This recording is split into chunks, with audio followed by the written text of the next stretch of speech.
আমি বলতে চাই যে আজকে সূর্য যেমন পূর্ব দিকে ওঠে, ঠিক সামনে আমাদের জয় হবে নিশ্চিত। আইবির শাসন, বঙ্গবন্ধুর ভাষণ, জিয়া কেটেছে খাল, এরশাদের নানান তাল, ফখরুদ্দিন মঈনুদ্দিন সব ঘোড়ার ডিম দেখা শেষ। সামনে টুপিওয়ালা দাড়িওয়ালাদের বাংলাদেশ।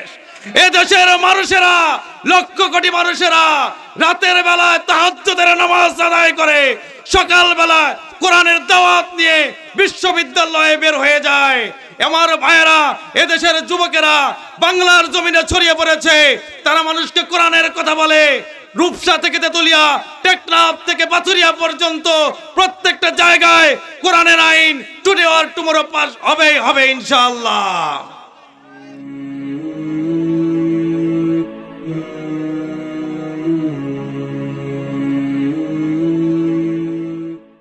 मुझे कुछे मिले या ना मिले, अगर मोहम्मद को मिले तो उससे अल्लाह मिले। बलगल उला बिकमालिही कशफत दुजा बिजमालिही, हसनत जमीअ खिसालिही, सल्लू अलैहि व आलिहि। मा अमीना राखिर तारा अमर नबी मुहम्मद, मा अमीना राखिर तारा अमर नबी मुहम्मद। अल्लाह तालार दोस्त प्यारा, अल्लाह तालार दोस्त प्यारा अमर नबी मुहम्मद, मा अमीना राखिर तारा अमर नबी मुहम्मद, मा अमीना राखिर तारा अमर नबी मुहम्मद। बलगल उला बिकमालिही कशफत दुजा बिजमालिही, हसनत जमीअ खिसालिही, सल्लू अलैहि व आलिहि। আলহামদুলিল্লাহ। আপনারা সবাই কেমন আছেন? আমাকে উল্টা প্রশ্ন। আলহামদুলিল্লাহ, আমিও ভালো আছি। যে মহান আল্লাহ রাব্বুল আলামিন আপনাদেরকে এবং আমাদেরকে সকলকে যে কুদরতি কায়দায় যে রব্বুল আলামিন আমাদেরকে ভালোবাসলেন, সেই রব্বুল আলামিনের শুকরিয়া আদায় করছি। সকলেই পড়ে নিচ্ছি আলহামদুলিল্লাহ। আল্লাহর কোরআনের মাহফিলে বসলে মনে কষ্ট হয় না আনন্দ হয়? এই রহমতের ছায়াতলে এসে বসলে ভালো লাগে না খারাপ লাগে? ভালো লাগে কার কার? দুহাত উঁচু করে দেখান। আল্লাহ তুমি আমাদেরকে কোরআনের জন্য কবুল করো। সবাই বলেন আমিন। জি, হাত নামাই। প্রিয় উপস্থিতি, রব্বুল আলামিন এই গ্রামের হাজার হাজার মানুষের মধ্য থেকে আমাদের বাছাই করে তারই দিনের একটি অংশ তাফসীরুল কোরআন মাহফিলে সামিয়ানার নিচে আসার এবং বসার যে রব্বুল আলামিন তৌফিক দান করলেন, সে মহান আল্লাহ রব্বুল আলামিনের দরবারে প্রাণ খুলে শুকরগুজার হচ্ছি। সকলে পড়ে নিচ্ছি আলহামদুলিল্লাহ। প্রশংসা হবে কার? কোন মানুষের হবে? কোন নেতার হবে? কোন দয়াল বাবার হবে? কোন কিবলা কাবার হবে? প্রশংসা হবে কার? আল্লাহর। যে আল্লাহ রব্বুল আলামিন আমাদেরকে সৃষ্টি করেছেন, যে আল্লাহ রাব্বুল আলামিন সমগ্র বিশ্ব জাহান সৃষ্টি করেছেন, যে আল্লাহ রাব্বুল আলামিন আসমান তৈরি করেছেন, যে আল্লাহ রাব্বুল আলামিন সমুদ্র সমূহ তৈরি করেছেন, সেই আল্লাহ রাব্বুল আলামিনের শানে প্রশংসা হবে। বিশ্ব জাহানের যত কিছু রয়েছে সমস্ত কিছু, সমস্ত সৃষ্টি প্রশংসা করে কার? আল্লাহ। আল্লাহ রাব্বুল আলামিন কুরআনুল কারীমের 57 নম্বর সূরা সূরা হাদীদের শুরুতে বললেন, সাব্বাহা লিল্লাহি মা ফিস সামাওয়াতি ওয়াল আরদ ওয়া হুয়াল আজিজুল হাকীম। আল্লাহু আকবার। আল্লাহ রাব্বুল আলামিন বললেন, সাব্বাহা লিল্লাহি মা ফিস সামাওয়াতি ওয়াল আরদ, আকাশ সমূহের মধ্যে যত কিছু রয়েছে, জমিন সমূহের মধ্যে যত সৃষ্টিকুল রয়েছে, আসমান এবং জমিনের ফাঁকা জায়গায় যত সৃষ্টিকুল রয়েছে, সব সৃষ্টিকুল তাসবিহ পড়ে কার? সব কিছু তাসবিহ পড়ে আল্লাহ রাব্বুল আলামিনের, প্রশংসা করে আল্লাহ রাব্বুল আলামিনের। وَلَهُ أَسْلَمَ مَنْ فِي السَّمَاوَاتِ وَالْأَرْضِ طَوْعًا وَكَرْهًا। বিশ্বজাহানের যত সৃষ্টি রয়েছে সমস্ত সৃষ্টিগুলো তাসবিহ পড়ে, রব্বুল আলামিনের তাসবিহ পড়ে, গুণকীর্তন করে, ইচ্ছায় হোক আর অনিচ্ছায় হোক সমস্ত কিছু তাসবিহ পড়ে কার? আল্লাহ রাব্বুল আলামিনের তাসবিহ পড়ে। ও আমার ভাইরা, রব্বুল আলামিনের তাসবিহ সমস্ত কিছু পড়ে, সব সৃষ্টিকুল রব্বুল আলামিনের প্রশংসা করে। শুধু মানুষ আল্লাহ রাব্বুল আলামিনের প্রশংসা করে না, ঠিক কিনা? মানুষ শুধু না শুকরিয়া আদায় করে। মানুষ যদি নিয়ামতের শুকরিয়া আদায় করে তাহলে এই নিয়ামতের এই বাড়িধারাকে আরো বহুগুণে বৃদ্ধি করে দেবেন কে? আল্লাহ। আল্লাহ রাব্বুল আলামিন উনার নলেজের বাইরে, উনার জ্ঞানের বাইরে কোনো কিছুই নাই। আল্লাহ রাব্বুল আলামিন সব কিছু সম্পর্কে ওয়াকিফাল, সব কিছু সম্পর্কে জানেন কে? আল্লাহ রাব্বুল আলামিন সমস্ত সৃষ্টিকুলকে পরিচালনা করছেন, সমস্ত সৃষ্টিকুলের খবর আল্লাহ রাব্বুল আলামিন রাখেন। ওই গাছের একটি পাতা পর্যন্ত আল্লাহর হুকুম ছাড়া পড়ে না, আল্লাহর হুকুম ছাড়া নড়ে না। গাছের একটি পাতা, ওই সমুদ্রের মধ্যে গভীর তলদেশে যত মাখলুকাত রয়েছে সব কিছু হুকুম মানে কার? সব কিছু প্রশংসা করে কার? আল্লাহর প্রশংসা করে। আল্লাহ রাব্বুল আলামিন সূরা আনআমে ঘোষণা করলেন 59 নম্বর আয়াতে, ওয়ায়ালামু মা ফিল বাররি ওয়াল বাহর وما تسقط من ورق إلا يعلمها ولا حبة في ظلمات الأرض ولا رطب ولا يابس إلا في كتاب مبين الله أكبر الله رب العالمين বলেন ويعلم ما في البر والبحر পৃথিবীতে ও সমুদ্রে সব কিছুই তিনি অবগত আছেন। পৃথিবীতে ও সমুদ্রের মধ্যে যা কিছু আছে সব কিছু সম্পর্কে অবগত আছেন কে? আল্লাহ রাব্বুল আলামিন অবগত আছেন। শুধু তাই নয়, আল্লাহ বলছেন ওয়ামা তাসকুতু মিন ওয়ারাকিন ইল্লা ইয়ালামুহা ওয়ালা হাববাতিন ফি যুলুমাতিল আরদ ولا رطب ولا يابس إلا في كتاب مبين الله أكبر আল্লাহ রাব্বুল আলামিন বলেন তার অবগতি ব্যতীত বৃক্ষ হতে একটি পাতা পর্যন্ত ঝরে পড়ে না। আল্লাহর অবগতি ব্যতীত, আল্লাহর অনুমতি ব্যতীত বৃক্ষের একটি পাতা পর্যন্ত ঝরে পড়ে না। সব কিছু লিখে রেখেছেন কে? স্পষ্ট কিতাবে আল্লাহ রাব্বুল আলামিন নির্ধারণ করে রেখেছেন, লিখে রেখেছেন কখন একটা গাছের পাতা পর্যন্ত পড়বে, একটা পাতা কখন নড়বে। সব কিছু আল্লাহ রাব্বুল আলামিন তার নির্ধারিত কিতাবে লিখে রেখেছেন। এগুলো সম্পর্কে আল্লাহ রাব্বুল আলামিন অবগত, কিন্তু বান্দারা এত কিছু বোঝে না। বান্দা মনে করে দুনিয়ার মধ্যে আছি, আল্লাহ হয়তো আমাদেরকে দেখছে না। ইচ্ছা মতো যেমনি চলাফেরা করছি, মন খেয়াল খুশি মতো আমরা দুনিয়ায় চলাফেরা করছি, আল্লাহ মনে হয় আমাদের দেখছে না, এরকম মনে করে কিনা?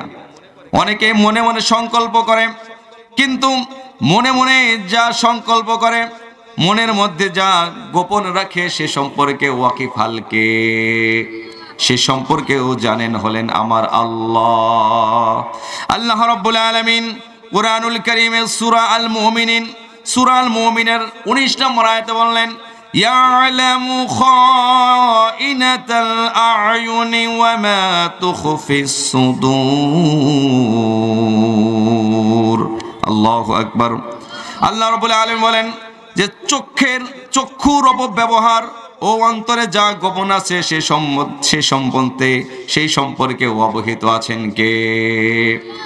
চক্ষু দিয়ে আপনি গোপনে যা কিছু দেখছেন, চক্ষুর অপব্যবহার, চোখ দিয়ে আপনি যা দেখার কথা তা দেখছেন না, খারাপ দৃশ্য দেখছেন, খারাপ কিছু অবলোকন করছেন, সেই সম্পর্কে অকিফালকে সেটাও জানেন আমার আল্লাহ। শুধু তাই না, মনের মধ্যে অন্তরে যা গোপন আছে সে সম্পর্কেও অবহিত কে? আল্লাহ।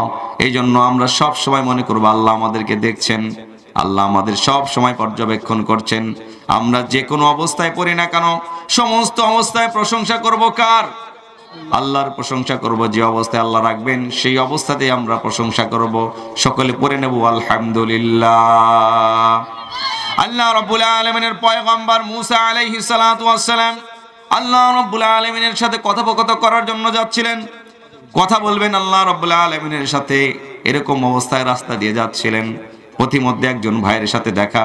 উনি বললেন, পয়গম্বর আপনি তো আল্লাহ রাব্বুল আলামিনের কাছে যাচ্ছেন, আমার একটি কথা আল্লাহ রাব্বুল আলামিনের কাছে শুনে আসবেন, আমার মনে একটা প্রশ্ন। পয়গম্বর বললেন, কি প্রশ্ন? প্রশ্ন হলো, আমার অনেক সম্পদ, দুনিয়ায় আমার অনেক সম্পদ আছে, এই সম্পদ কেমন করে কমে যাবে? আল্লাহর কাছে একটু জিজ্ঞেস করে আসবেন। খানিক দূর আগানোর পরে আর এক ব্যক্তির সাথে দেখা। আর এক ব্যক্তি বললেন, পয়গম্বর আপনি তো আল্লাহ রাব্বুল আলামিনের কাছে যাচ্ছেন, আমার একটা প্রশ্ন আছে, আল্লাহ রাব্বুল আলামিনের কাছে করবেন, উত্তরটা জেনে আসবেন। পয়গম্বর বললেন, কি প্রশ্ন? উনি বললেন, আমার তো দুনিয়ায় কোনো সয় সম্পত্তি নাই, কিছুই নাই, আমার সম্পদগুলো বাড়বে কিভাবে? আমার সম্পদ বাড়বে কিভাবে? কথা শুনছেন মনোযোগ দিয়ে? খারাপ লাগছে? বিরক্ত লাগছে? আলোচনা শুরু করবে ইনশাআল্লাহ। পয়গম্বর বলছে, ঠিক আছে। খানিক দূর আগানোর পরে আরেকটি বিকলাঙ্গ লোক, যারা হাত পা নাই, হাঁটতে পারে না, হামাগুড়ি দিয়ে হাঁটে, এমন ব্যক্তি পয়গম্বরকে জিজ্ঞেস করলেন, ও পয়গম্বর আল্লাহ রাব্বুল আলামিনের কাছে জিজ্ঞাসা করবেন, আমার তো হাত পা নাই, আমাকে দ্বারা আল্লাহ রাব্বুল আলামিন কি কাজে লাগাবেন, কি উপকারে আসবে আমাকে দ্বারা? পয়গম্বর তিনটা কথা নিয়ে আল্লাহ রাব্বুল আলামিনের সাথে সাক্ষাতের জন্য যাচ্ছেন। আল্লাহর সাথে সাক্ষাৎ করে ফিরে আসলেন। আসার পথে প্রথম ব্যক্তির সাথে দেখা। বলছে, পয়গম্বর আল্লাহ রাব্বুল আলামিনের কাছে আপনাকে প্রশ্ন করতে বলেছিলাম, আপনি কি প্রশ্ন করেছেন যে আমার অনেক সম্পদ, এই সম্পদগুলো কিভাবে কমে যাবে?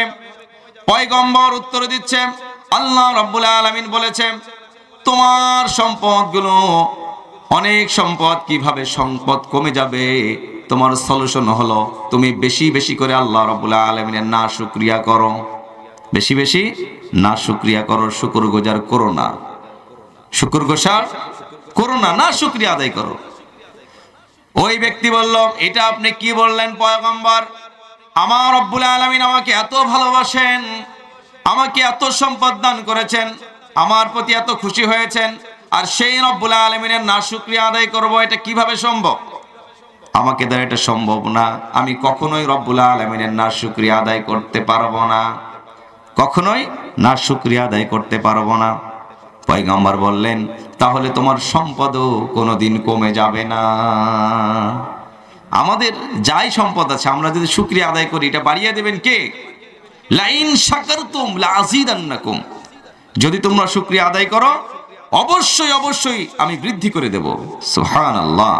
আল্লাহ বলছেন লাযিদান্নাকুম, লামে তাকিদ, নুনে তাকিদ ব্যবহার করেছেন, যে অবশ্যই তোমাদের সম্পদ আমি বাড়িয়ে দেব, কিন্তু শুকরিয়া আদায় করতে হবে। পয়গম্বর খানিক দূর আগালেন, আর এক ব্যক্তির সাথে দেখা।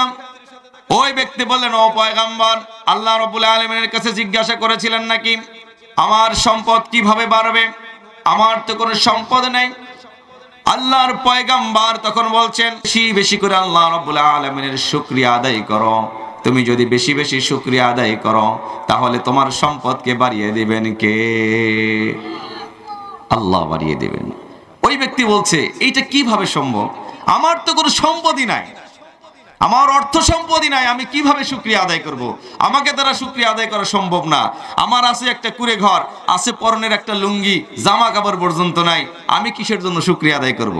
আমি শুকরিয়া আদায় করতে পারবো না।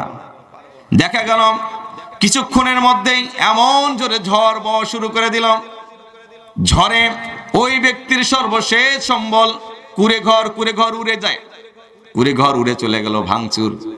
এরপরে পরনে ছিল লুঙ্গি, বাতাসের চোটে লুঙ্গি পর্যন্ত খুলে গেছে, লুঙ্গি পর্যন্ত খুলে গেছে। না শুকরিয়া আদায় করবি বান্দা, দেখ কি অবস্থা, যা ছিল এখন তাও নাই। এরকম আমরা যদি শুকরিয়া আদায় না করি তাহলে আমাদের যা আছে তাও থাকবে না, তাও ভেসে চলে যাবে। তো এই জন্য শুকরিয়া আদায় করব কার? আল্লাহ।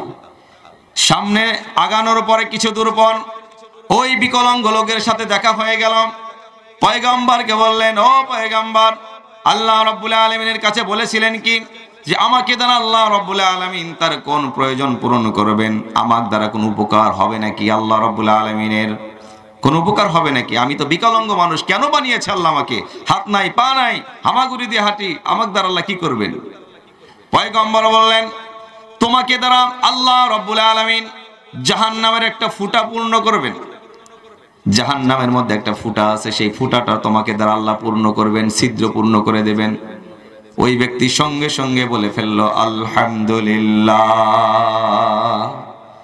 আলহামদুলিল্লাহ বলে ফেললো, যে আল্লাহ রাব্বুল আলামিনের প্রশংসা আদায় করলো যে আল্লাহ রাব্বুল আলামিন আমাকে দ্বারা একটা উপকারে লাগাবেন, আল্লাহর আমি একটা কাজে লাগবো, উপকারে আসবো, এটা ভেবে সে আলহামদুলিল্লাহ বলছেন। পয়গম্বর বলছেন, ও ভাই, তোমাকে দ্বারা জাহান্নামের একটা ফুটা আল্লাহ পূর্ণ করবেন, আর তুমি এই জন্য বললে আলহামদুলিল্লাহ, তুমি এই জন্য আলহামদুলিল্লাহ বললে। বিকলাঙ্গ ব্যক্তি বললেন, ও পয়গম্বর, আমাকে দ্বারা আল্লাহ রাব্বুল আলামিন তার উপকারে লাগাবেন, একটা কাজে লাগাবেন, এই কথা চিন্তা করে আমি আনন্দে আত্মহারা হয়ে গেছি। এই জন্য আমি আমার রবের প্রশংসা করছি, আলহামদুলিল্লাহ, আলহামদুলিল্লাহি রাব্বিল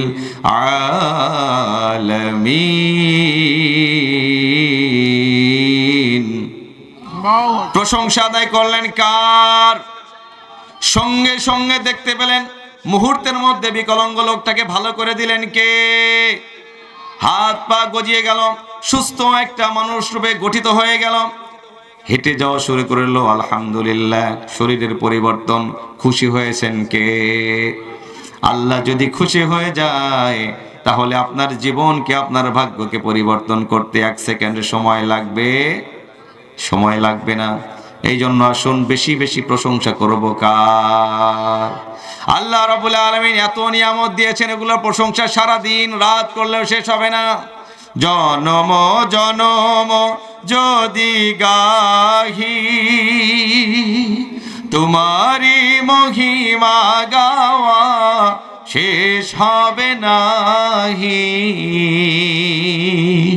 জনম জনম যদি গাহি তোমারি মহিমা গাওয়া শেষ হবে নাহি। ভোরেও ভরে না যেন সাহারায় প্রাণ, তুমি রহমান, তুমি মেহেরবান। অন্ধ গাহে না শুধু তোমারি গুণগান, ঠিক কিনা? প্রশংসা করার জন্য রাজি আছি আমরা। সব সময় কার প্রশংসা করব? আল্লাহ। লক্ষ কোটি দরুদ এবং সালাম পেশ করছি আমাদের প্রিয় নবী সৈয়দুল মুরসালিন আশরাফুল আম্বিয়া নবী করিম সাল্লাল্লাহু আলাইহি ওয়াসাল্লামের প্রতি, যিনি আমাদের রহমতের নবী, দয়ার নবী, মায়ার নবী। সেই রহমতের নবীর প্রতি সকলে দরুদ পেশ করছি, সকলেই পড়ে নিচ্ছি সাল্লাল্লাহু আলাইহি ওয়াসাল্লাম। কেমন রহমতের নবী, কেমন রহমত ছিলেন উনি আমাদের জন্য, কেমন বরকতের নবী ছিলেন আমাদের জন্য। আল্লাহর হাবিব সাল্লাল্লাহু আলাইহি সাল্লাম হলেন রহমতের নবী, বরকতের নবী, দয়ার নবী, মায়ের নবী। আল্লাহর হাবিব সাল্লাল্লাহু আলাইহি সাল্লাম সাহাবীদেরকে নিয়ে একটি সফরে বের হলেন, যুদ্ধের উদ্দেশ্যে বের হলেন। পথিমধ্যে যুদ্ধযাত্রা শুরু হয়েছে, পথিমধ্যে তাদের পানিও শেষ হয়ে গেল। মরুভূমির মধ্যে তাদের কাছে পানি নাই, পানিগুলো শেষ। এখন পানি পাবে কোথায়? সবাই তৃষ্ণার্ত হয়ে আছে, যার যার কাছে পানি ছিল সমস্ত পানিগুলো শেষ। এখন পানি পাবে কোথায়? আর পানি নাই, এখন আর পানি নাই, যে পান করবে কিভাবে? বিশ্বনবী মুহাম্মদ সাল্লাল্লাহু আলাইহি সাল্লাম পানির জন্য হযরতে আলী রাদিয়াল্লাহু তাআলা আনহুকে এবং তার সাথে একজন সঙ্গী দিয়ে বললেন, যাও পানির তালাশ করো। পানির তালাশ করতে করতে অনেক দূর যাওয়ার পরে দেখা গেল একজন বৃদ্ধা মহিলা, তিনি 2টা মশক ভর্তি পানি নিয়ে রওনা দিয়েছে। 2টা মশক ভর্তি পানি নিয়ে, পানির মশক নিয়ে রওনা দিয়েছে। খুশি হয়ে গেলেন সাহাবী আলী রাদিয়াল্লাহু তাআলা আনহু, বললেন, ও বৃদ্ধা মহিলা, একটু দাঁড়াও, তুমি কোথায় পানি পেলে? মনে হয় পানি আশেপাশে পাওয়া যাবে, কোথাও থেকে হয়তো পানি নিয়ে এসেছে, আমাদের একটু পানির সন্ধান দাও, একটু পানির কথা বলো, কোথায় পানি পাওয়া যাবে? মহিলা বলল, পানির সন্ধান তো অনেক দূরে, মক্কা অনেক দূর। কথা আছে না নাই এরকম, যে মক্কা অনেক দূর, আছে না নাই? যে পানি তো মিলবে না, পানির সন্ধান মিলবে না, অনেক দূরে পানি, পানি পাওয়া সম্ভব না, 2 দিনের রাস্তা, 2 দিন অতিবাহিত করে তারপরে পানি আনতে হবে, এত দূরের রাস্তা। সাহাবী টেনশনে পড়ে গেলেন, 2 দিনের রাস্তা গিয়ে পানি আনা সম্ভব না। বৃদ্ধাকে সাথে নিয়ে আসলেন, তুমি একটু আসো, আমাদের প্রিয় নবীর দরবারে একটু আসো। আল্লাহর হাবিব সাল্লাল্লাহু আলাইহি সাল্লামের দরবারে নিয়ে আসা হলো। আল্লাহর হাবিব সাল্লাল্লাহু আলাইহি সাল্লামের সামনে যখন আনা হলো, বৃদ্ধাকে বলা হলো, ও বৃদ্ধা, তোমার পানির মশক দুটো একটু দাও, তোমার পানি আমরা তোমাকে আবার ফেরত দিয়ে দেব, তুমি কোনো টেনশন করো না। বিশ্বনবী মুহাম্মদ সাল্লাল্লাহু আলাইহি সাল্লাম কেমন বরকতের নবী দেখেন, ওই মশক থেকে সামান্য একটু পানি উনি মুখে নিলেন, মুখে নিয়ে আবার ওই মশকের মধ্যে পানিটা রেখে দিলেন, মশকের মুখটা আটকিয়ে দিলেন, লাগিয়ে দিলেন, মুখার বোতলটা মুখা লাগিয়ে দিলেন। লাগিয়ে দেওয়ার পরে মুহাম্মদ সাল্লাল্লাহু আলাইহি সাল্লাম ওই মশকের নিচে ট্যাপের মতো একটা সিস্টেম চালু করে দিলেন। সাহাবীদেরকে বলেন, ও সাহাবীরা, তোমাদের যাদের যাদের কাছে পানির পাত্র আছে, সমস্ত পানির পাত্রগুলো নিয়ে আসো। সমস্ত পাত্রগুলো নিয়ে আসা হলো, সমস্ত পাত্রগুলো সেখান থেকে পানি ভরা শুরু হয়ে গেল। সাহাবীরা আত্মতৃপ্তি সহকারে সেখান থেকে পানি খেলেন, যার যার যত পাত্র ছিল সব পাত্রগুলো ভর্তি করে পানি নিয়ে নিলেন। সুবহানাল্লাহ। সমস্ত পাত্রগুলো ভরে গেল, অনেক সাহাবীরা গোসলের পানি পর্যন্ত নিয়ে নিলেন।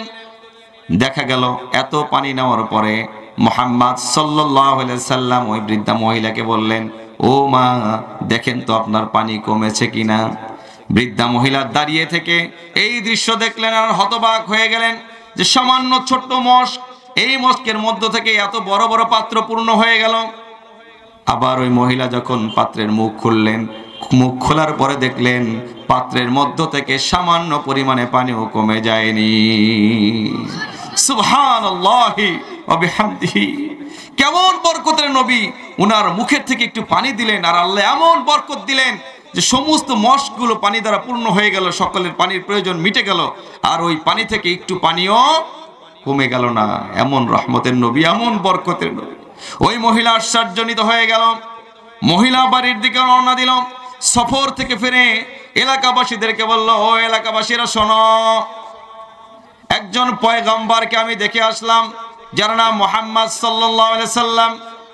এত সুন্দর মানুষ, এত সুন্দর ব্যবহার, এত সুন্দর কথা, এমন বরকতের মানুষ নিঃসন্দেহে ইনি আল্লাহর পয়গম্বর ছাড়া অন্য কেউ হতে পারে না।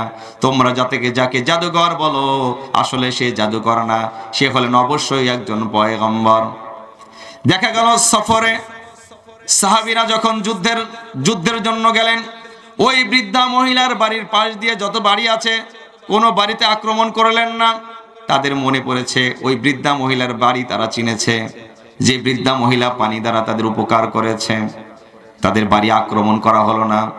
ওই বৃদ্ধা মহিলা এলাকার মানুষদেরকে বলল, ও এলাকাবাসীরা, শোনো শোনো, দেখো দেখো আল্লাহর পয়গম্বর কেমন, যে আমি তাকে উপকার করেছি এজন্য আমার বাড়ি ঘর তারা ভাঙছে না, বরং আমার এলাকার আশেপাশের তোমাদের উপরেও হামলা করছে না।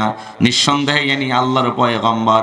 চলো আমরা সবাই একসাথে এই পয়গম্বরের হাতে হাত রেখে কালেমা পড়ে মুসলমান হয়ে যাই। সকলে বিশ্বনবীর কাছে এসে কালেমা পড়ে ঘোষণা দিল, লা ইলাহা ইল্লাল্লাহু মুহাম্মাদুর রাসূলুল্লাহ। সবাই একটু পড়ে নেই, লা ইলাহা ইল্লাল্লাহ লা ইলাহা ইল্লাল্লাহ লা ইলাহা ইল্লাল্লাহ মুহাম্মাদুর রাসূলুল্লাহ সাল্লাল্লাহু আলাইহি ওয়াসাল্লাম। কেমন বরকতের নবী! এরকম বরকতের নবীর উম্মত হতে পেরে আমরা খুশি না বেজার? আবারও পড়ি আলহামদুলিল্লাহ। আল্লাহ যেন আমাদের প্রিয় নবী মুহাম্মদ সাল্লাল্লাহু আলাইহি সাল্লামের প্রকৃত উম্মত হওয়ার তৌফিক দান করেন। সবাই বলেন আমিন। এখনো যারা আশেপাশে ঘোরাফেরা করছেন, আমি তাদের কাছে সবিনয়ভাবে অনুরোধ করছি, আপনারা কোরআনের মাহফিলে এসে বসার চেষ্টা করুন। এখানে আসলে অবশ্যই লাভ হবে। কোরআনের মাহফিলে এসে বসলে লাভ হবে, ক্ষতি হবে না। দুনিয়াবি অনেক ব্যস্ততা মানুষের থাকবে, হতে পারে এখান থেকে এমন একটি কথা আপনার জীবনের জন্য পরিবর্তনের জন্য মাইল ফলক হয়ে যাবে যে আপনি চিন্তাই করতে পারবেন না। এই জন্য আসুন। মেলায় কিন্তু অনেক লোকজন আমি দেখে আসলাম, কিন্তু কোরআনের মাহফিলে লোকজন নেই। এখন এরকম হয়ে গেছে মাহফিলগুলো যে মেলাতে অনেক লোক, কিন্তু মাহফিলে লোক নাই। দুর্ভাগা জাতি আমরা। কোনটা আসল আর কোনটা নকল আমরা এটাই কেউ জানি না। আল্লাহ আমাদের জানার তৌফিক দান করুক। সবাই বলেন আমিন। আরেকটু জিকির করি, লা ইলাহা ইল্লাল্লাহ লা ইলাহা ইল্লাল্লাহ লা ইলাহা ইল্লাল্লাহ লা ইলাহা ইল্লাল্লাহ মুহাম্মাদুর রাসূলুল্লাহ সাল্লাল্লাহু আলাইহি ওয়াসাল্লাম। প্রিয় উপস্থিতি, আমি আপনাদের সামনে আজকে আলোচনা করব। আমার আলোচনার বিষয় হচ্ছে যে বর্তমান যুগে আমরা দেখতে পাচ্ছি অনেক অসংখ্য দল ক্ষুদ্র ক্ষুদ্র দলে বিভক্ত হয়ে আছে না নাই? এই বাংলাদেশে অনেক অসংখ্য দল, কিন্তু সাধারণ পাবলিক আমরা বিপাকে পড়ে আছি যে কোনটা আসলে সঠিক দল। আছে না নাই? এরকম অবস্থায় পড়ছে কিনা? বিশ্ব নবী মুহাম্মদ সাল্লাল্লাহু আলাইহি ওয়াসাল্লামের মুখ নিঃসৃত হাদিস শোনাচ্ছি। 1450 বছর আগে বিশ্ব নবী মুহাম্মদ সাল্লাল্লাহু আলাইহি ওয়াসাল্লাম বর্ণনা করেন। সুনান তিরমিজি, ইবনে মাজাহ, মুসনাদে আহমদে হাদিসটি বর্ণিত হয়েছে। সুনান তিরমিজি 2641 নম্বর হাদিস। আল্লাহর হাবিব বলেন, আনা আব্দুল্লাহ ইবনে আমর রাদিয়াল্লাহু তাআলা আন قال قال رسول الله صلى الله عليه وسلم إن بني إسرائيل تفرقت على 72 ملة وتفترق أمتي على 73 ملة كلهم في النار إلا ملة واحدة قالوا ومن هي يا رسول الله قال ما أنا عليه وأصحابي رواه الترمذي তিরমিজি শরীফের হাদিস। আনা আব্দুল্লাহ ইবনে উমর, আব্দুল্লাহ ইবনে উমর রাদিয়াল্লাহু তাআলা আনহু থেকে বর্ণিত, ক্বালা, তিনি বলেন, ক্বালা রাসূলুল্লাহ সাল্লাল্লাহু আলাইহি ওয়াসাল্লাম, রাসূল সাল্লাল্লাহু আলাইহি ওয়াসাল্লাম বলেছেন, ইন্না বনি ইসরাঈল তাফাররাকাত আলা সিনতাইন। আল্লাহর হাবিব বলেন,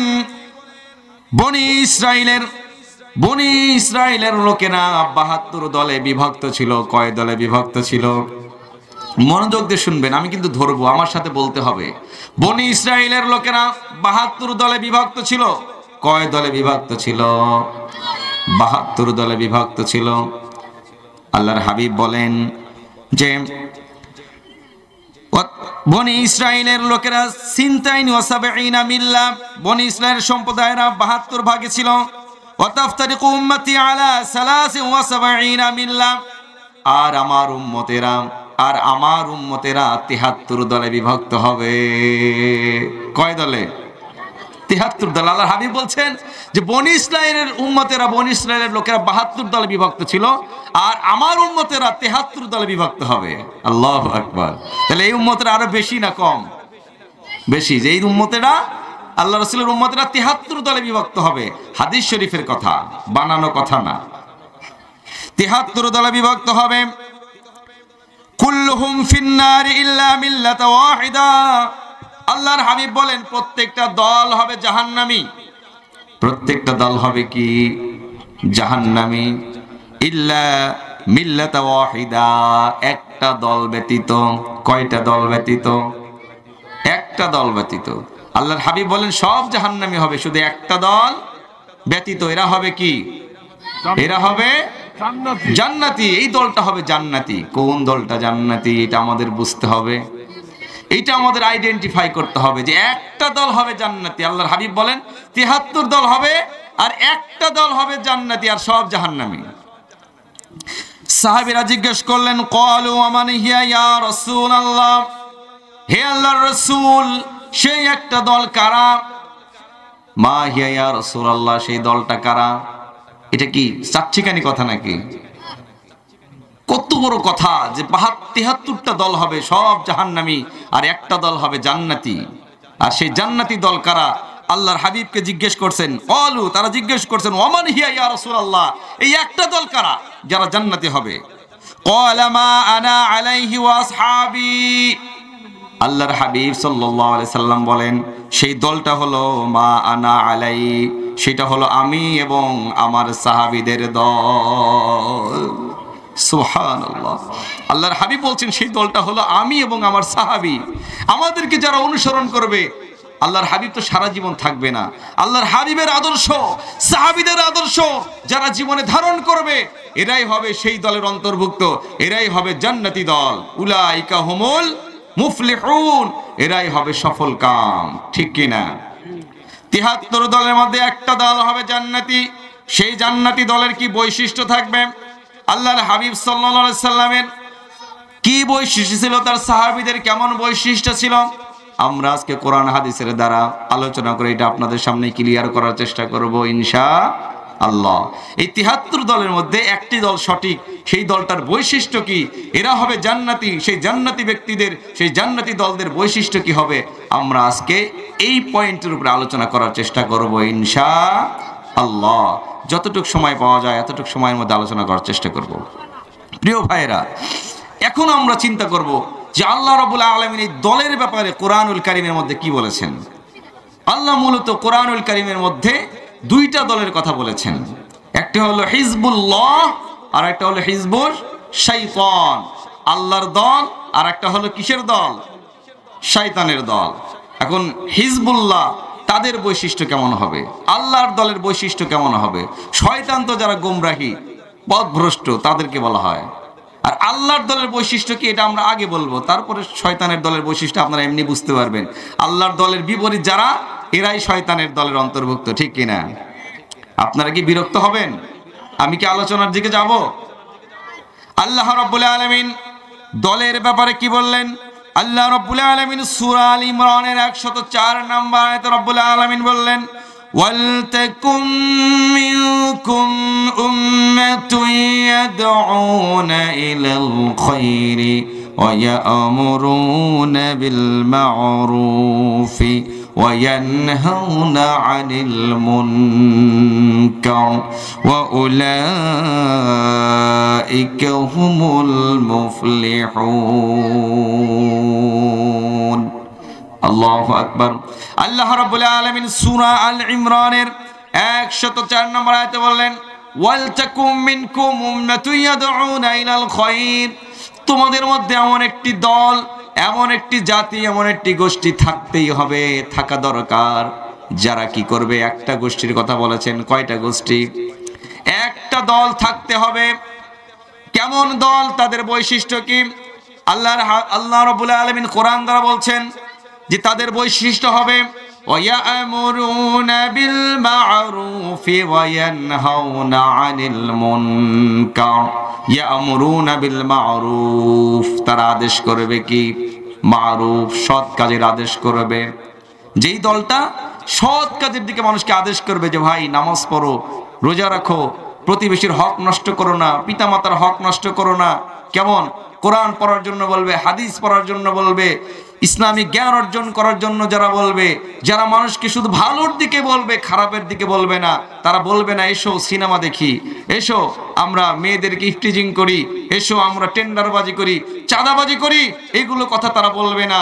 এমন একটি গোষ্ঠী যারা বলবে যে ইয়ামুরুনা বিল মারুফ, তারা মানুষদেরকে সৎ কাজের দিকে শুধু আহ্বান করবে এবং অসৎ কাজ থেকে মানুষকে বিরত রাখার চেষ্টা করবে, অসৎ কাজ থেকে মানুষকে নিষেধ করবে। না, খারাপ কাজে যেও না, টেন্ডারবাজির মধ্যে যেও না, দুর্নীতির মধ্যে যেও না, পিতামাতার হক থেকে তাদেরকে বঞ্চিত করো না, বনদের সম্পদ থেকে বঞ্চিত করো না, মানুষদেরকে অন্যায়ভাবে গালিগালাজ করো না, বিভিন্ন প্রকারের অসৎ কাজ থেকে মানুষদেরকে নিষেধ করবে। এই একটি দলের বৈশিষ্ট্য। এই একটি দল, এমন দল কি বাংলাদেশে আছে ভাই? আছে? এখন কি দল এটা, আপনারা কোন দল হতে পারে আপনারা ডিসাইডেড করবেন, আপনারা ডিসাইডেড করবেন। আমাদের দেশে তো অনেক দল আছে, আছে না নাই?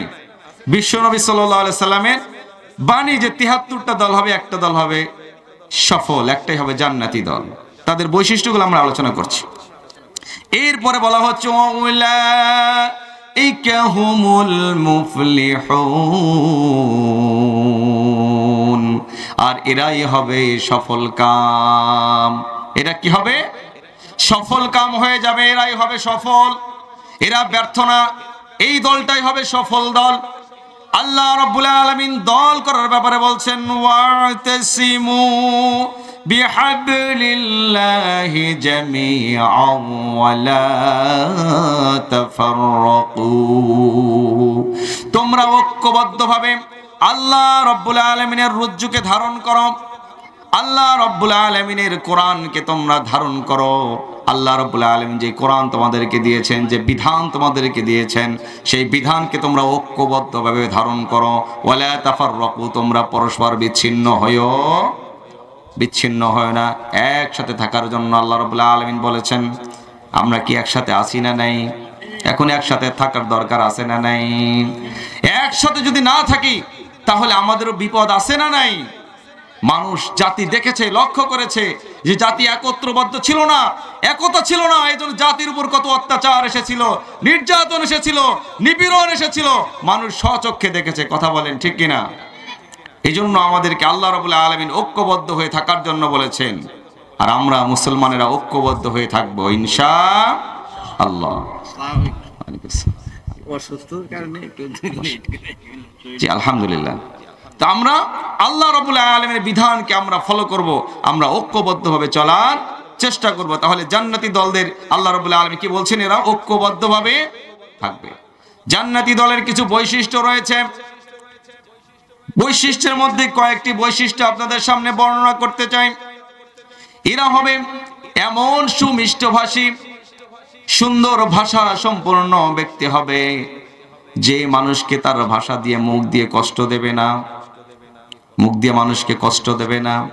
আল্লাহর হাবিব সাল্লাল্লাহু আলাইহি সাল্লামের কাছে এক সাহাবী এসে বললেন, ইয়া রাসূলুল্লাহ, ইয়া হাবিবাল্লাহ, একজন মহিলা আছে যিনি নামাজ পড়ে, রোজা রাখে, দান সাদাকা করে, নফল রোজা পর্যন্ত রাখে, নফল দান সাদাকা পর্যন্ত করে, সব কাজকর্ম করে, এমনকি তাহাজ্জুদ নামাজও পড়ে, কিন্তু ওই ব্যক্তি মুখের ভাষা এত খারাপ, মুখের ভাষা দিয়ে মানুষকে খুব কষ্ট দেয়, গালিগালাজ করে।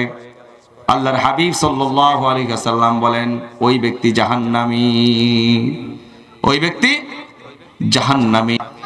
সব কিছু করে, নামাজ পড়ে, রোজা রাখে, কোরবানি করে, দান সাদকা করে, তাহাজ্জুদ নামাজ পর্যন্ত পড়ে, কিন্তু ভাষা দিয়ে, কথা দিয়ে মানুষকে কষ্ট দেয়।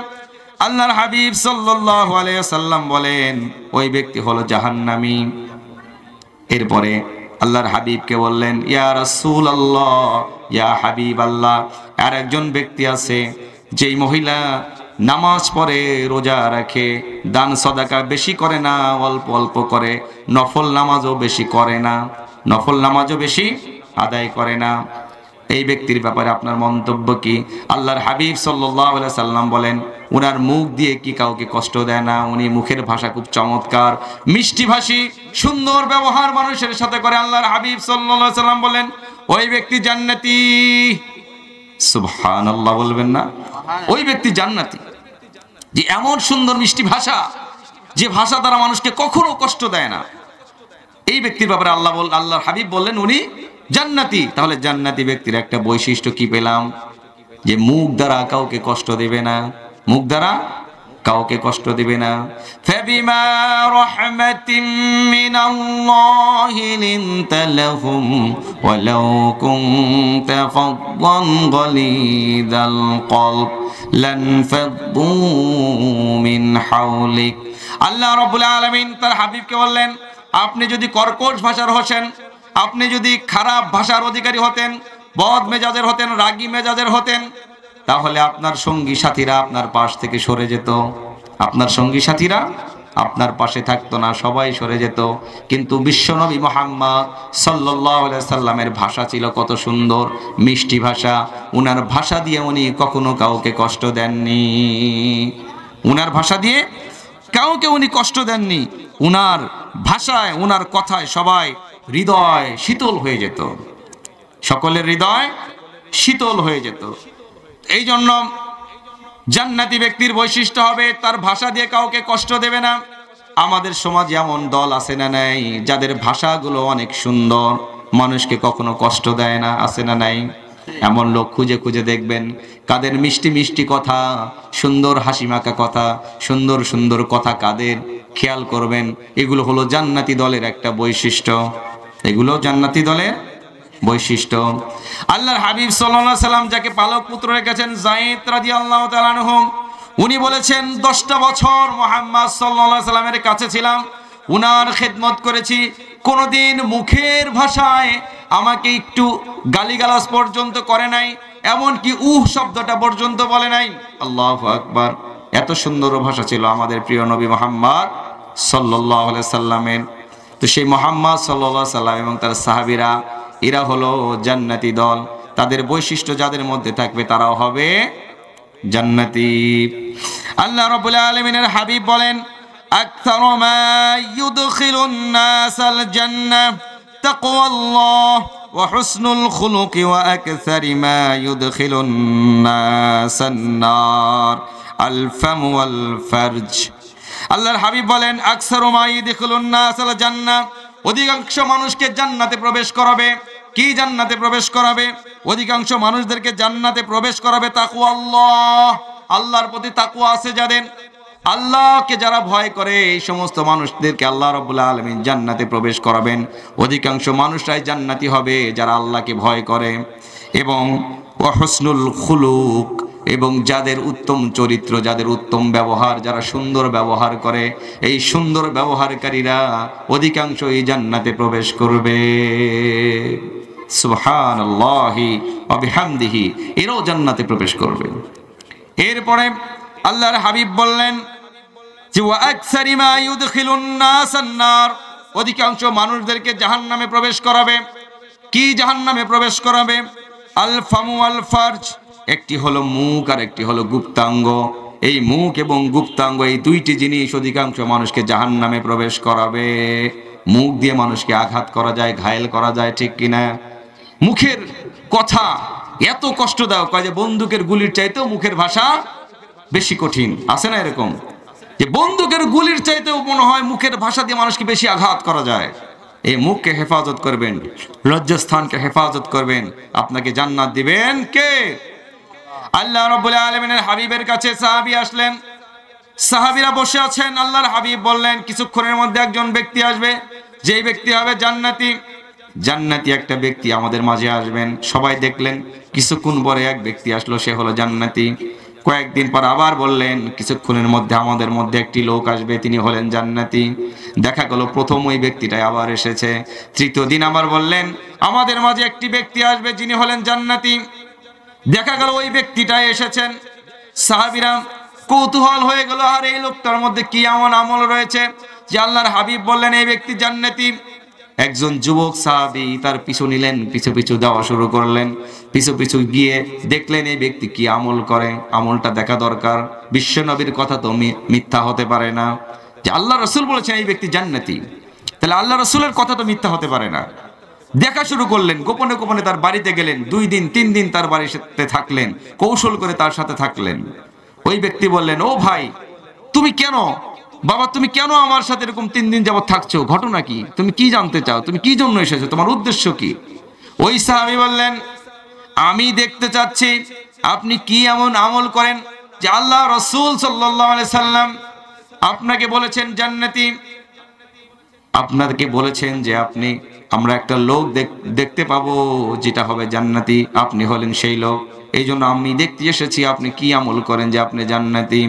আল্লাহর হাবিব সাল্লাল্লাহু আলাইহি সাল্লামের ওই সাহাবী তখন বললেন, ও ভাই তোমরা যেরকম নামাজ পড়ো রোজা রাখো আমি সেরকম নামাজ পড়ি রোজা রাখি, তোমরা যেমন দান সাদাকা করো আমিও সেরকম দান সাদাকা করি, কিন্তু স্পেশাল কোনো আমল করি না।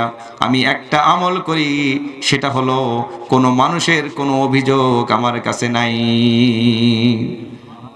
কারো অভিযোগ আমি করি না, কাউকে কোনো অভিযোগ করি না, অভিযোগ থেকে আমি মুক্ত, আমার কোনো অভিযোগ নাই। আমি যা শুনি, যা আমার উপর হয় সব আমি মেনে নেই, সব আমি আল্লাহর উপর তাওয়াক্কাল করে মেনে নেই। যেটা আমার নসিবে ছিল, আল্লাহ আমার এটা কপালে রেখেছিল, আমার এটা হয়েছে, আল্লাহ আমাকে দিয়েছেন, আমি আলহামদুলিল্লাহ শুকরিয়া আদায় করি যে আমার কোনো অভিযোগ নাই। এখন আমাদের এলাকায় কোনো দলের এরকম আছে নাকি যে কোনো অভিযোগ নাই, দুর্নীতির কোনো অভিযোগ নাই, কত জুলুম নির্যাতন হয়েছে কোনো অভিযোগ নাই, রিমান্ডের পর রিমান্ড, হত্যার পর হত্যা, ফাঁসির পর ফাঁসি, বিভিন্ন জেল জুলুম নির্যাতন হয়েছে, তারপর ওয়াকাতের ক্ষমা করে দিয়েছে, আছে না নাই? এরকম দল আছে না নাই? এই বৈশিষ্ট্যের সাথে মিলেছে? মিলেছে। আমার ভালো কোনো আমল নাই, তোমরা যা করো আমিও তাই করি, শুধু একটাই আমার আমল, যেটা হলো আমার কোনো অভিযোগ নাই। জান্নাতি ব্যক্তির বৈশিষ্ট্য পেলাম। এইবারে আসুন আরো কিছু বৈশিষ্ট্যের কথা আমরা বলতে যাচ্ছি ইনশাআল্লাহ। আল্লাহর হাবিব সাল্লাল্লাহু আলাইহি সাল্লাম কুরআনুল কারীমে আল্লাহ রাব্বুল আলামিন আল্লাহর হাবিবকে উদ্দেশ্য করে বললেন, ইন্না হাদিহি উম্মাতুকুম উম্মাতাও ওয়াহিদাতাও ওয়া আনা রাব্বুকুম ফা'বুদুনি ওয়া তাকাত্তাউ আমরাহুম বাইনাহুম কুল্লুন ইলাইনা রাজিউন। আল্লাহু আকবার। আল্লাহ রাব্বুল আলামিন বললেন, ইন্না হাদিহি উম্মাতুকুম উম্মাতাও ওয়াহিদা, নিশ্চিত জেনে রাখো এই তোমাদের উম্মাহ একটা উম্মাত মাত্র, তাওহীদের উম্মাহ হলো একটা মাত্র উম্মাহ, সঠিক উম্মাহ হলো একটা মাত্র উম্মাহ। আল্লাহর হাবিবকে আল্লাহ রাব্বুল আলামিন জানিয়ে দিলেন যে উম্মাত হবে একটা মাত্র উম্মাহ। যে উম্মাহ কেমন উম্মাহ, এবং আমি তোমাদের রব আল্লাহ বললেন উম্মার মধ্যে একটা মাত্র উম্মাহ থাকবে, আর আমি হলাম তোমাদের সেই উম্মার রব, আমি হলাম তোমাদের রব। সুতরাং ফা'বুদুনি, তোমরা আমার ইবাদত করো, ওয়া তাকাত্তাউ আমরাহুম বাইনাহুম কুল্লুন ইলাইনা রাজিউন। কিন্তু তারা নিজেদের দিনকে নিজেদের মাঝে টুকরো টুকরো করে ফেলেছে, সকলেই আমার কাছে একদিন ফিরে আসবে। কিন্তু তোমাদের উম্মতের মধ্যে সকলেই তাদের নিজেদের দলকে টুকরা টুকরা করে ফেলেছে, অনেক দলে দলে বিভক্ত করে ফেলেছে। কিন্তু নিশ্চিত জেনে রাখো একদিন অবশ্যই আল্লাহর কাছে ফিরে আসতে হবে, আমার কাছে ফিরে আসতে হবে। আল্লাহ বলছেন যে আমার এই উম্মতের মধ্যে, আমার এই যত উম্মত হয়েছে, আমার উম্মতের মধ্যে একটাই থাকবে উম্মাহ, একটাই থাকবে দল। সেই দলটা আল্লাহ রাব্বুল আলামিনের ভাষায় হলো হিজবুল্লাহ। সেই হিজবুল্লাহ তাদের বৈশিষ্ট্য কি, তাদের বৈশিষ্ট্য কেমন হবে কোরআন থেকে শোনাচ্ছি। কুরআনুল কারীমের সূরা মুজাদালায় আল্লাহ রাব্বুল আলামিন বলেন, لا تجد قوما يؤمنون بالله واليوم الآخر يوادون من حاد الله ورسوله। আল্লাহ রাব্বুল আলামিন বলছেন, লা তাজিদু কওমান, আল্লাহ লা তাজিদু কওমান ইউমিনুনা বিল্লাহি ওয়াল ইয়াউমিল আখির, আল্লাহ আখিরাতে যারা বিশ্বাসী এমন কোন সম্প্রদায় তুমি পাবে না এমন কোন সম্প্রদায়, লা তাজিদু কওমা, এমন কোন সম্প্রদায় তুমি পাবে না। আল্লাহর হাবিবকে আল্লাহ বলছেন যে এমন কোন দল, এমন কোন কওম, এমন কোন সম্প্রদায় আপনি পাবেন না যে ইউমিনুনা বিল্লাহি ওয়াল ইয়াউমিল আখির, যারা ঈমান এনেছে কার প্রতি? ইউমিনুনা বিল্লাহি, আল্লাহর প্রতি, ওয়াল ইয়াউমিল আখির, আল্লাহ তাআলার প্রতি। যারা ঈমান এনেছে আল্লাহ তাআলার প্রতি এবং আখিরাতের প্রতি, এই সমস্ত দলের এমন কাউকে আপনি পাবেন না। যারা ঈমান এনেছে তারা কি করবে? যারা কি করবে? মান হাদাল্লাহ ওয়া রাসূলহু ওয়ালাউ কানু আবাআহুম আও আবনাআহুম আও ইখওয়ানাহুম আও আশীরাতাহুম।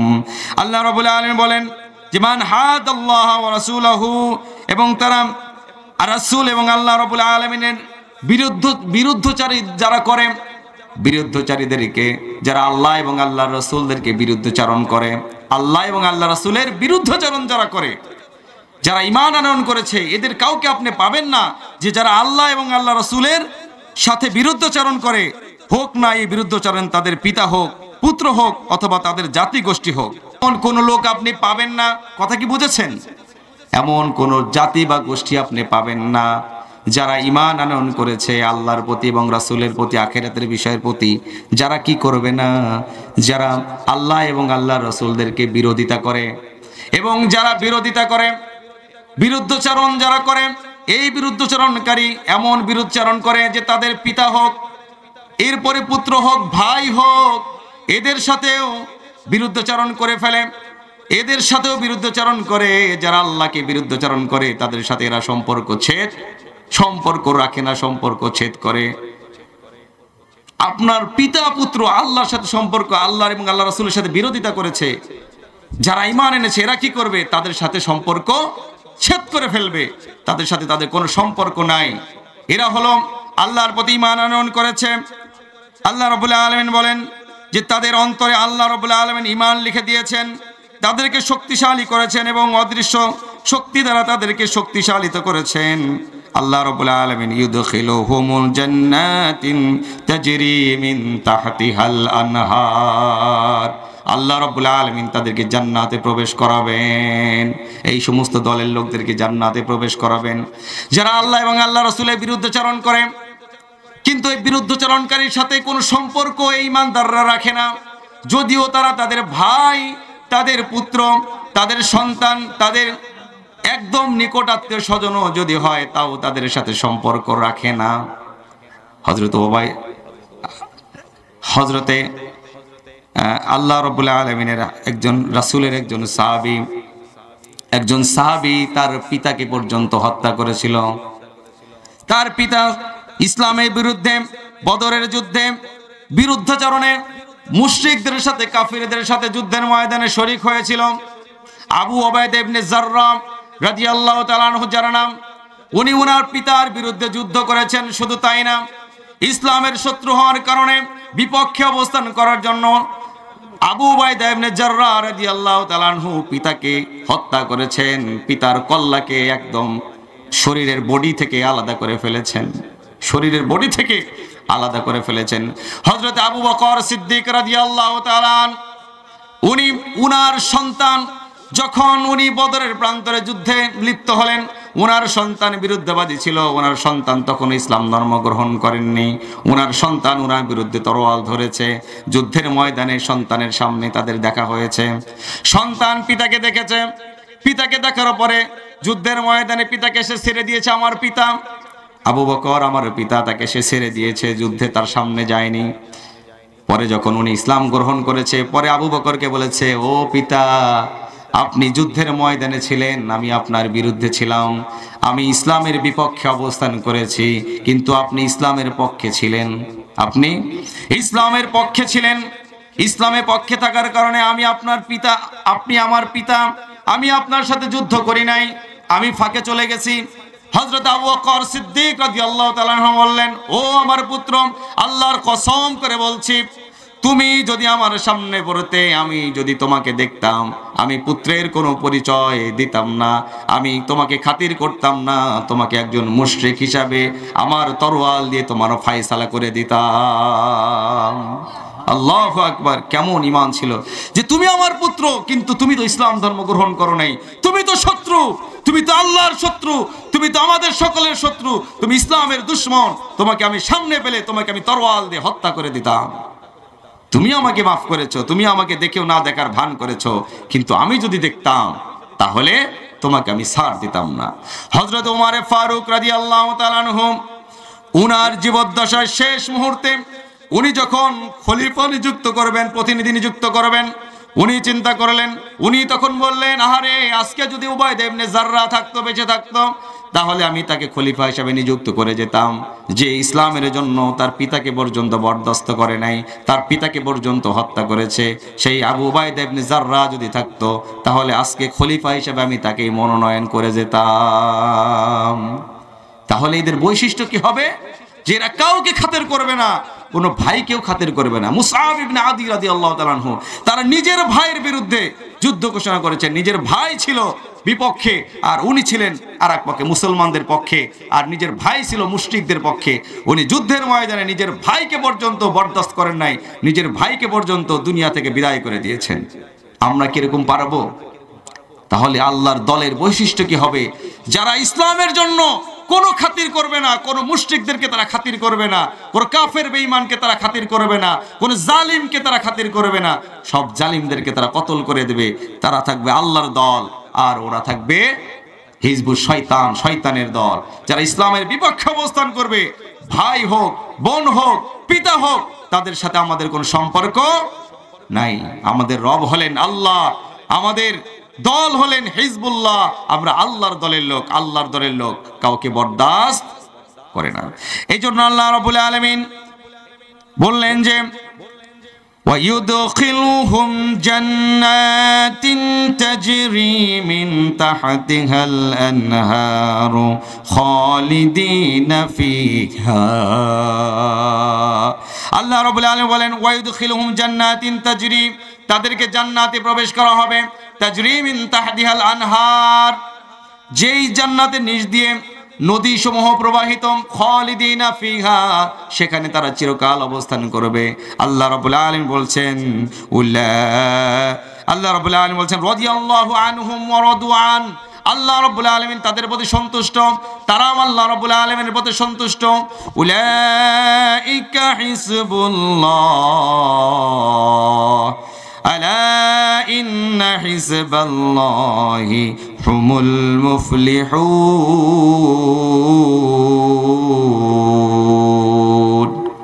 আল্লাহু আকবার। আল্লাহ রাব্বুল আলামিন বলেন যে উলাইকা হিজবাল্লাহ, সমস্ত প্রয়োজনীয় কাজ উনি করে দিতেন। রাতের গভীরে গিয়ে উনি কাজগুলো সম্পন্ন করে দিয়ে আসতেন। যখন হযরত আবু বকর সিদ্দিক রাদিয়াল্লাহু তাআলা আনহু খলিফা নির্বাচিত হলেন, খলিফা নির্বাচিত হওয়ার পরে হযরতে উমর ফারুক রাদিয়াল্লাহু তাআলা আনহু ওই বৃদ্ধ অন্ধ মানুষের কাজ সম্পূর্ণ করে দেওয়ার জন্য যখন গেলেন, দেখেন কে যেন তার যাওয়ার আগে কাজটা সম্পূর্ণ করে দিয়ে এসেছে, কে যেন তার কাজ সম্পূর্ণ করে দিয়ে এসেছে। আশ্চর্যজনিত হয়ে গেলেন যে আমি যাবার আগেই কাজটাকে সম্পূর্ণ করে দিয়ে আসলো। কয়েকদিন যায়, প্রত্যেকদিন একই ঘটনা, যে কে যেন তার কাজ আগে সম্পূর্ণ করে দিয়ে আসে। এত নির্জন এলাকায় কে যাবে, ওনার মনে প্রচুর কৌতূহল হলো। রাত্রি জেগে জেগে ওমর ফারুক রাদিয়াল্লাহু তাআলা আনহু দেখা শুরু করলেন যে এমন লোকটা কে, যে আমার আগে এই লোকটার কাজ সম্পূর্ণ করে দিয়ে যায়। উনি গভীর রাত্রে দেখতে পেলেন যে রাত্রি যখন শেষ হবে, শেষ ভাগে কে যেন একজন আসছে তার কাজ করে দেওয়ার জন্য। ও কি ঝুঁকি মেরে দেখলেন, উনি হলেন নবনির্বাচিত খলিফা ওমর হযরত আবু বকর সিদ্দিক রাদিয়াল্লাহু তাআলা আনহু। হযরত আবু বকর সিদ্দিক রাদিয়াল্লাহু তাআলা আনহু নবনির্বাচিত খলিফা। উনি রাতের গভীরে গিয়ে অন্ধকারের মধ্যে ওই ব্যক্তির সম্পূর্ণ কাজগুলো কমপ্লিট করে দিয়ে আসছেন। হযরত ওমর ফারুক সামনে গিয়ে দাঁড়িয়ে বললেন, ও ভাই, এতদিন পর্যন্ত আমি এই বৃদ্ধ লোকটির কাজ আমি করে দিতাম, এই বৃদ্ধ লোকটির কাজ আপনি কিভাবে করে দিয়ে যাচ্ছেন, আপনি কেমন করে জানলেন? হযরত আবু বকর সিদ্দিক রাদিয়াল্লাহু তাআলা আনহু বলছেন, ও ভাই শোনো, আমি হলাম এই রাষ্ট্রের খলিফা, আমি হলাম এই সমাজের নেতা।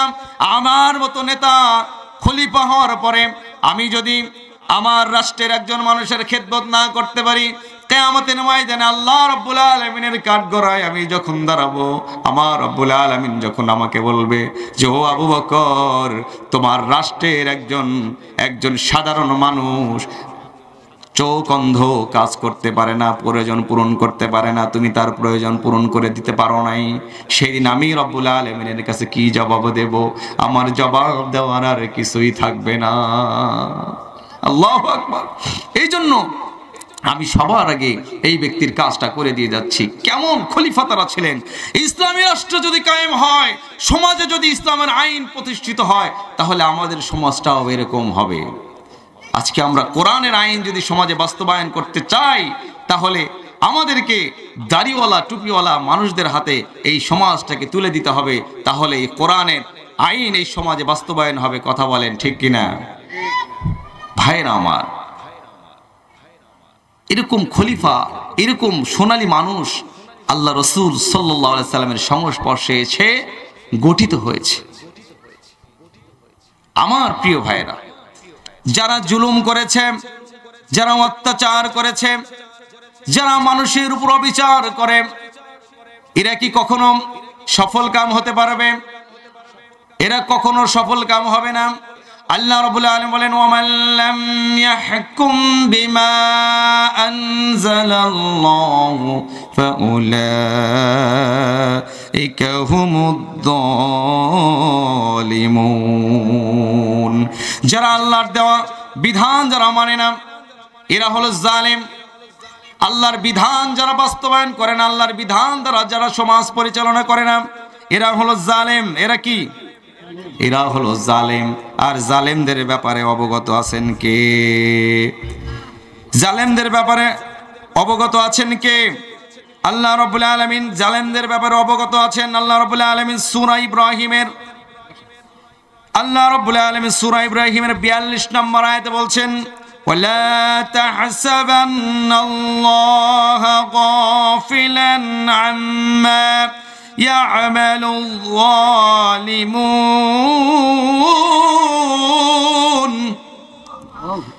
ইন্নামা يؤخرهم ليوم تشخص فيه الأبصار। আল্লাহ রাব্বুল আলামিন বলেন, ওয়ালা তাহসাবান্নাল্লাহু গাফিলা, তুমি কখনো মনে করো না যে আম্মা ইয়ামালুজ যালিমুন, আল্লাহ গাফিলা, আল্লাহ গাফিল আছেন, আল্লাহ জানেন না, বেখবর না। আম্মা ইয়ামালুজ যালিমুন, জালিমদের বিষয়ে আল্লাহ গাফিল, জানেন না, তোমরা এটা মনে করো না যে আল্লাহ জালিমদের বিষয়ে জানেন না, এটা তোমরা মনে করো না। আল্লাহ সব খবর রাখেন। ইন্নামা ইউআখিরুহুম লিয়াউমিন তাশখাসু ফীহিল আবসার, তবে তিনি সেদিন পর্যন্ত তাদেরকে অবকাশ দেন, যেদিন তাদের চক্ষু হবে স্থির। সেই কিয়ামতের ময়দানে যেদিন তারা চক্ষু তাদের স্থির হয়ে যাবে, কিয়ামতের বিভীষিকাময় চিত্র দেখে জালিমরা যেন মনে করে না যে তাদের বিষয়ে আল্লাহ ওয়াকিফাল না, তাদের বিষয়ে আল্লাহ ওয়াকিফাল না, এটা যেন তারা মনে করে না। জালিমদেরকে আল্লাহ রাব্বুল আলামিনের হাবিব বলছেন, ইত্তাকুজ যুলমা ফাইন্নাজ যুলমা যুলুমাতি ইয়াউমাল কিয়ামা, তোমরা জুলুমকে ভয় করো, কেননা জুলুম কিয়ামতের ময়দানে জুলুম অন্ধকারের রূপে পরিণত হবে, অন্ধকার রূপে আকার ধারণ করবে। এই জুলুমটা কিয়ামতের দিন অন্ধকার রূপ ধারণ করে তাদেরকে গ্রাস করবে। যে আমি কয়েকটা মিনিট আমি সময় নিয়ে আমি আলোচনা শেষ করবো। দ্বিতীয় বক্তা এসে গেছেন, যদিও উনি তৃতীয় বক্তা ছিলেন। যাই হোক, আমি আলোচনা শেষের দিকে যাচ্ছি ইনশাআল্লাহ। এই জালিমদের কেমন শাস্তি দিবেন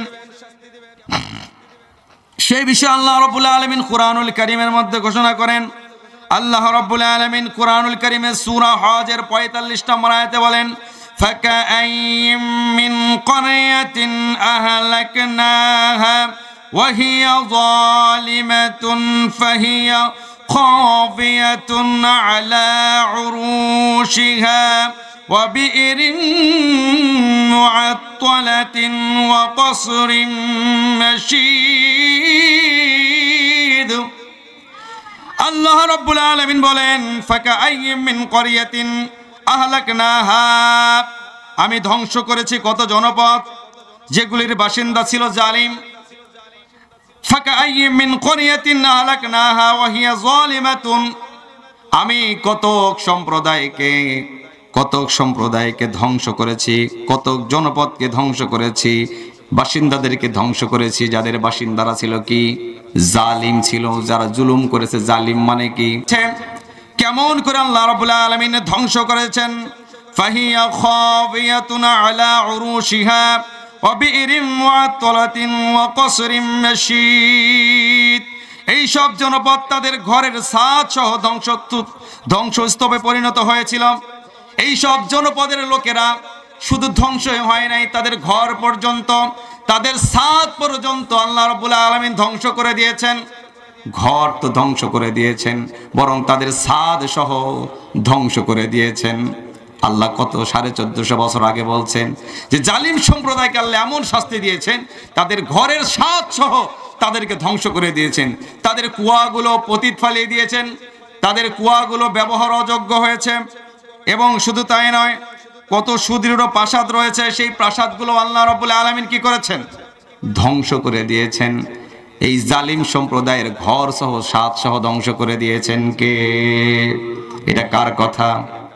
আমি আপনাদের কাছে বলতে চাই যে আপনারা লক্ষ্য করেছেন গত পরশুদিন এই সমাজের যে জালিম যারা ছিল, যে জনগণের উদ্দেশ্যে ভাষণ দিতে চেয়েছিল, ঘরের ছাদ সহ আশেপাশের দেওয়াল সহ ধ্বংস করে দিয়েছেন। কে ধ্বংস করার ব্যবস্থা করে দিয়েছেন? আল্লাহ রাব্বুল আলামিন সূরা হজের যে আয়াতে কারিমা নাজিল করেছেন 1450 বছর আগে, সূরা হজের 45 নম্বর আয়াত নাজিল করে দেখালেন, জানিয়ে দিলেন যে ওই সমাজের জালিম যারা ছিল তাদের আল্লাহ রাব্বুল আলামিন ঘরের ছাদ সহ ধ্বংস করে দিয়েছেন। আমরা আজকে দেখতে পেলাম যারা জনমানুষের উপর নির্যাতন করেছিল, যারা নিপীড়ন করেছিল, তাদের ঘর সহ, তাদের বাড়ি সহ সমস্ত কিছু আজকের ছাত্র জনতা, সমস্ত জনতা ঐক্যবদ্ধ হয়ে ধ্বংস করে দিয়েছে। কথা বলেন ঠিক কিনা? জালিমেরা তখনও কোনো ঠাঁই পায় নাই, আজও তারা ঠাঁই পাবে না। জালিম তোমরা সাবধান, তোমরা মনে করো না যে তোমাদের জুলুম থেকে আল্লাহ রাব্বুল আলামিন তোমাদেরকে ছেড়ে দিবেন। আল্লাহ রাব্বুল আলামিন ছাড় দেন, কিন্তু ছেড়ে দেন না। আল্লাহ ধরেন না, ধরলে আল্লাহ ছাড়েন না। ইন্না বাতশা রাব্বিকা লাশাদীদ, নিশ্চয় আল্লাহ রাব্বুল আলামিনের পাকড়াও বড় কঠিন। ঠিক কিনা?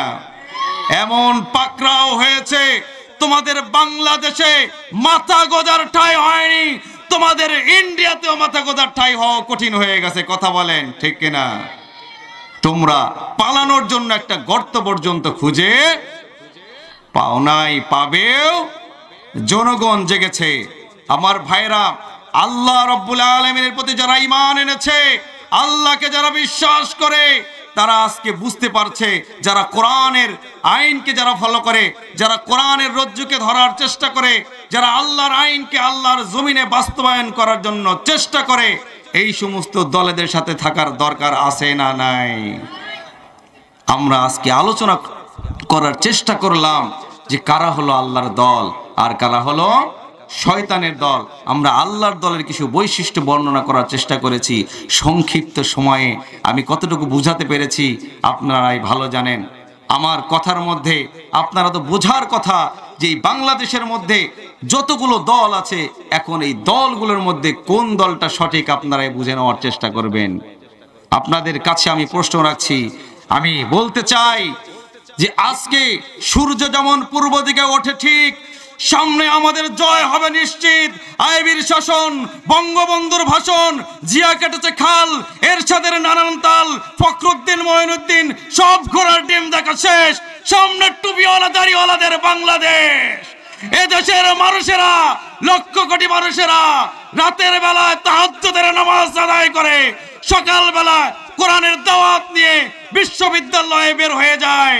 আমার ভাইয়েরা, এদেশের যুবকেরা বাংলার জমিনে ছড়িয়ে পড়েছে। তারা মানুষকে কোরআনের কথা বলে। রূপসা থেকে তেতুলিয়া, টেকনাফ থেকে পাথুরিয়া পর্যন্ত প্রত্যেকটা জায়গায় কোরআনের আইন টুডে অর টুমরো পাস হবে ইনশাআল্লাহ।